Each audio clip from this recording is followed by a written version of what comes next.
நல்லா இருக்கும்.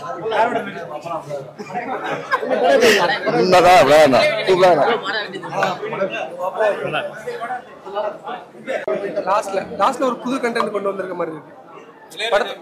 மியூசிக்ல நல்லா இருக்கு. மியூசிக்ல எந்த குறையில பாட்டு ஒரு 2-3 சாங் நல்லா இருக்கு, கேட்கலாம்.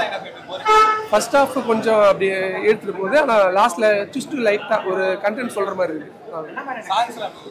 சாங்ஸ் அவ்வளோ சொல்ற மாதிரி இல்லை, சாங்ஸ் கேட்குற மாதிரி இருக்கு. பரவாயில்ல, நல்லா இருக்கு. ஆமா, அந்த அதை பேஸ் பண்ணி தான் இருந்துச்சு. ஒரு 7 நல்லா தான் இருக்கு. நல்லா இருக்கு, நல்லா இருக்கு சார். பார்க்க நல்லா இருக்கு. நல்லா இருக்கு, நல்லா இருக்கு. மெசேஜ் வந்து இந்த ஜாதி வெறியை வந்து நம்ம ஃபாலோ பண்ணக்கூடாது, அது அந்த காலத்துல இருந்தது. இதை பார்த்தாவது இதுக்கப்புறம் வர ஜென்ரேஷன் வந்து சேஞ்ச் ஆகணும். நல்லா நடிச்சிருக்காரு, ஆக்டிங்கும் சூப்பரா இருக்கு, ஃபைட்லாம் நல்லா இருக்கு, நல்லா பண்ணியிருக்காரு. படத்துல என்ன மெசேஜ் சொல்றாங்க? மெசேஜ் வந்து ஒரு குறிப்பிட்ட சமூகத்தால இந்த மாதிரி இருக்காங்க அப்படின்னு இருந்தாலுமே வந்து இந்த சூழ்நிலையிலும் இந்த காலகட்டத்திலும் இந்த மாதிரி இருப்பாங்களான்றதை யோசிக்கிற அளவுக்கு இருந்துச்சு. உண்மையே நல்லா தான் இருந்துச்சு. ஹீரோ வந்து புதுசாக நடிச்சிருக்காரு, அவர் எப்படி நடிச்சிருக்காரு? ஹீரோ நல்லாவே பண்ணியிருக்காங்க. படம் நல்லா இருக்குது, நல்லா இருக்கு. உங்களுக்கு பிடிச்சது? பிடிச்சிருக்கு.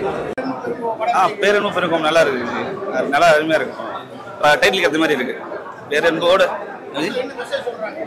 தான் பேரன்பும் பெரும் கோபம், ஒரு அன்பா இருக்கிறாங்க. அது எதனா அது கோபம் மாறுது, என்ன விஷயத்துல மாறுது சொல்லிட்டு நல்லா பண்ணியிருக்காங்க. அது படம் பார்த்தா புரியும், நல்லா இருக்கு.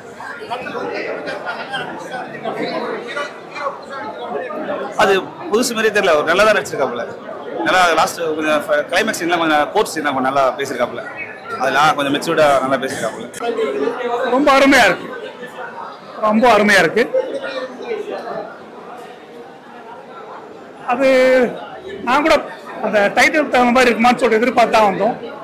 வந்த போயிட்டு தான் தெரிஞ்சது டைட்டில் தகுந்த மாதிரி தான் இருக்கு. கிட்டத்தட்ட என்ன காரணம் அப்படின்னு சொன்னீங்கன்னா, என்ன சொல்ல வரும்ன்ற ரொம்ப தெளிவாக சொல்லியிருக்காங்க. அது சில சீன்ஸ் அந்த குழந்தை மாத்திர சீன்லாம் யாரும் எதிர்பார்த்துக்க மாட்டாங்க. அந்த சாதி வெறி அப்படின்றத ரொம்ப சாதாரணமாக சொல்லிட்டு போயிடுவாங்க. இவங்க அதுக்கு ஒரு இதாக கொடுத்து ஒரு தெளிவுபடுத்திருக்காங்க. தனக்குன்னு வந்தால் அந்த வழி எப்படி இருக்கும் அப்படின்றத வந்து புரிய வச்சிருக்காங்க. ரொம்ப நல்லா இருக்கு, ரொம்ப அருமையா நல்லா இருக்குப்பா. படம்லாம் நல்லா இருக்கு, குடும்பத்தோட வந்து பாக்குற படம் தான் இருக்கு. கலப்பு திருமணத்தை பத்தி படம் எடுத்திருக்காரு, நல்லா இருக்கு. ஆனா வந்து இந்த கிராமத்துல வந்து இன்னமும் அந்த கலப்பு திருமணத்தை பத்தி ஜாதி வேற்றமெல்லாம் இருக்கு. ஆனா இங்க வந்து சிட்டிலலாம் அந்த மாதிரி இல்லை, இந்த மாதிரி வந்து பாக்குற மாதிரி தான் இருக்கு. எல்லா குடும்பத்தோட பாக்குற மாதிரி இருக்கு. என்ன சார்? சூப்பரா எடுத்திருக்காரு படம். நல்லா இருக்கு, நல்லா இருக்கு. ஆனா உண்மையா படம் வந்து பாத்தீங்கன்னா என்ன எதிர்பார்க்கல, உண்மையா அருமையா இருந்தது படம். நான் வந்திருக்கேன் இப்போ வந்து பாத்தீங்கன்னா தங்கபச்சன் சார் சன் அடிச்சிருக்காங்க. அவங்க ஆக்டிங் வந்து பாத்தீங்கன்னா ஃபர்ஸ்ட் படம் மாதிரி தெரியல, நல்லா பிராக்டிஸ் பண்ணி நல்லா ஒரு அதாவது கதையிலேயே வாழ்ந்துருக்காங்க.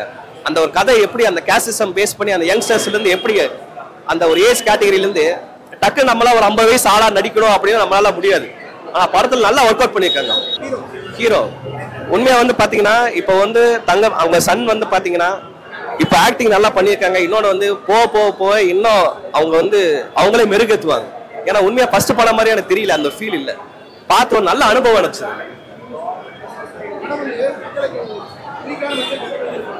உண்மையை சொல்ல போனா கேஸ்ட் சிஸ்டம் பத்தி ஏகப்பட்ட படம் வந்திருக்கு. அதனால பாத்தீங்கன்னா கேஸ்ட் சிஸ்டம் நம்ம ஒரு பிரச்சனை போக நிறைய சப்ஜெக்ட் சொல்ல இருக்கு, அதுல இது ஒரு சப்ஜெக்ட்.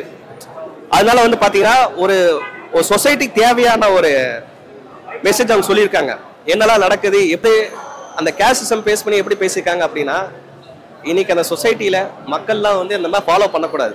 நம்ம தாத்தாக்கள் முன்னோர்கள் 90s 60s 70s வந்து பாத்தீங்கன்னா நம்ம வில்லேஜ் மக்கள் எவ்வளவு கஷ்டப்பட்டிருக்காங்க. அதை பேஸ் பண்ணி அவங்க வந்து கதை எடுத்து இன்னைக்கு வரைக்கும் அவங்க கொண்டு வந்திருக்காங்க. உண்மையாக எனக்கு ரொம்ப பிடிச்சிருந்தது. ஆனா இனிமேல் இந்த மாதிரிலாம் வந்து யங்ஸ்டர்ஸ் யாரும் ஃபாலோ பண்ண மாட்டாங்க.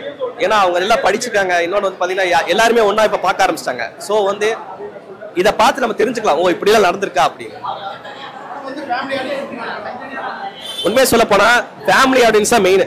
எல்லாருமே வந்து பார்க்கணும். சின்ன பசங்க பெரிய பசங்கள்ல இருந்து எல்லாருமே வந்து பார்க்கணும். பெரியவங்க சின்னவங்க பார்க்கும்போது தான் ஒரு நல்ல அனுபவம் இருக்கும். இன்னொன்று வந்து பார்த்தீங்கன்னா படத்துல நிறைய சின்ன சின்ன டீட்டெயில்ஸ் கொடுத்துருக்காங்க.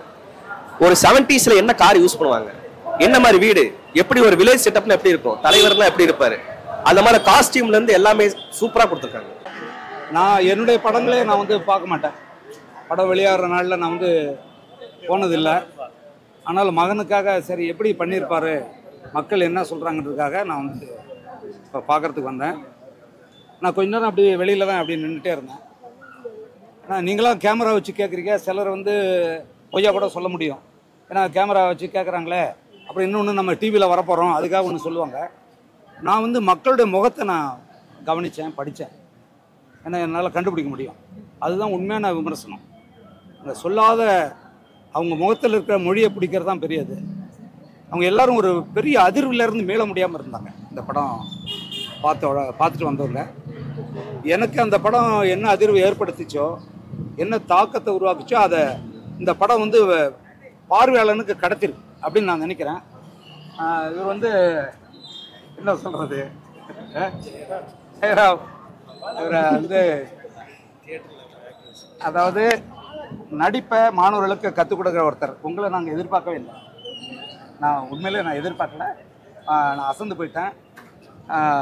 என்னுடைய மகன் வந்து விஜித் வந்து கல்லூரியில் படிச்சுட்டு அவர் வந்து ஒரு கேமராமேன் டைரக்டராக போகிறதுக்கு இருந்தவர் என்ன மாதிரி. திடீர்னு நடிக்க போகிறான்னாரு. அப்போ எனக்கு தோணுது வந்து இவர் தான். கூத்துப்பட்டையிலேருந்து வந்து இவங்கெல்லாம் தான் வந்து பெரிய அளவில் தியேட்டர் லேப்னு வச்சு பண்ணிகிட்டு இருக்காரு. விஜய் சேதுபதியிலேருந்து பல பேரை உருவாக்கின ஒரு முக்கியமான ஒருத்தர் அவர், பல நடிகர்களை. அப்போ என் மகனை அங்கே தான் கொண்டு போய் விட்டேன். அப்போ தான் அவனுக்கு அந்த கூச்சம் எல்லாமே வெளியில் போச்சு. அந்த துணிச்சல், சமூகத்தை எதிர்கொள்கிற எல்லாமே கிடைச்சிது. அதனால் வந்து நீங்கள் படம் பார்த்தீங்களா? நீங்களாம் தம்பி நீங்களாம் பார்த்தீங்களா படம்? இப்போ நான் வந்து உங்ககிட்ட கேட்குறேன். என்ன ஒன்று தெரிஞ்சுக்கங்க, நான் உங்களாம் இப்போ தான் பார்க்குறேன்.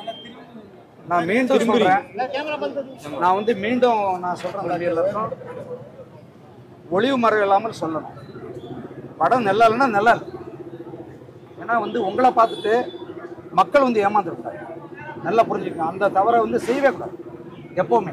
நான் பார்த்துருக்கேன், அப்பா அது சூப்பர் இது சூப்பர் அப்படி இருக்குது இப்படி இருக்குது, கடைசியில் அந்த படம் பார்த்தீங்கன்னா இருக்கவே இருக்காது. அதனால இது மாதிரியான நிகழ்ச்சிகளை நான் பார்க்குறதே இல்லை.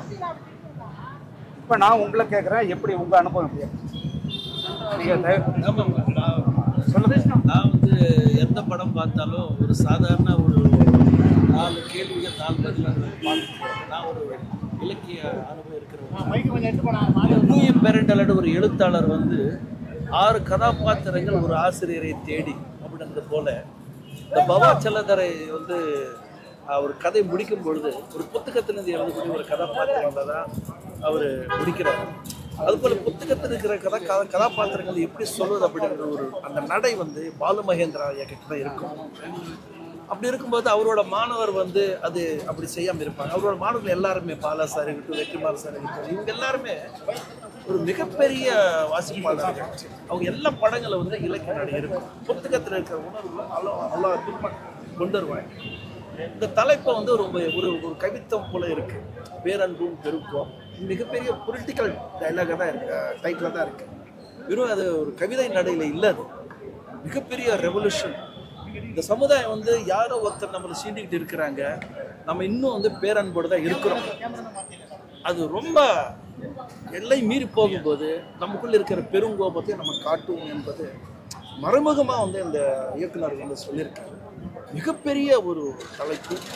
அது மட்டும் இல்லாமல் அந்த கதாபாத்திரத்தை தாங்கி நடிக்கக்கூடிய மிகப்பெரிய ஒரு தானி தேவையாக இருக்குது. நிறைய பேர் வந்து வேஷம் போடும்போது வந்து அது மிக சேர்க்கைகள்லாம் இருக்கும். பட் இந்த வெற்றி பச்சன் அது தெரியவே இல்லை. நான் வந்து விஜித் பச்சன் வந்து அது அப்படி செய்யவே இல்லை. நான் என்னோட அனுபவம் எல்லா மாணவர்கள் வந்து குறை இருந்தால் குறை தான் சொல்லுவேன், நிறைய இருந்தால் நிறைய சொல்லுவேன். ஏன்னா குறை சொல்லும் போது தான் அடுத்த லெவலுக்கு வந்து போக முடியும். உண்மையை தான் சொல்கிறேன். மிகப்பெரிய அனுபவம் வந்து அதில் காமிச்சிருக்காரு. எனக்கு ரொம்ப அதிசயம் இருக்கு. ஐ லவ் யூ உண்மையாக பிரமாதமாக பண்ணியிருக்காரு. இயக்குனருக்கு என்னோட பாராட்டுக்கள். அது மட்டும் இல்லை, இளையராஜா சார் தமிழ் சினிமாவின் கடவுள்னா இந்திய சினிமாவின் கடவுள் தான். அவர் வந்து தான் பிள்ளை போல வந்து இசை மூலமாக தாங்கியிருக்கிறாரு. எல்லாருமே ரொம்ப அற்புதமாக நடிச்சிருக்கிறாங்க. உண்மையிலே ரொம்ப மகிழ்ச்சியாக இருக்கு எனக்கு. இந்த கதை வந்து மிகப்பெரிய பொலிட்டிக்கல் பேக்ரவுண்ட் இருக்கு. புரிஞ்சவளுக்கு நல்லாவே புரியும். நமக்குள்ள இருக்கிற பேரன்பை சீண்டக்கூடாது, அது பெரும் கோபமா மாறும். விஜித்கிட்ட நீங்க என்ன கேட்க நினைக்கிறீங்க? ஒரு ஆசிரியராக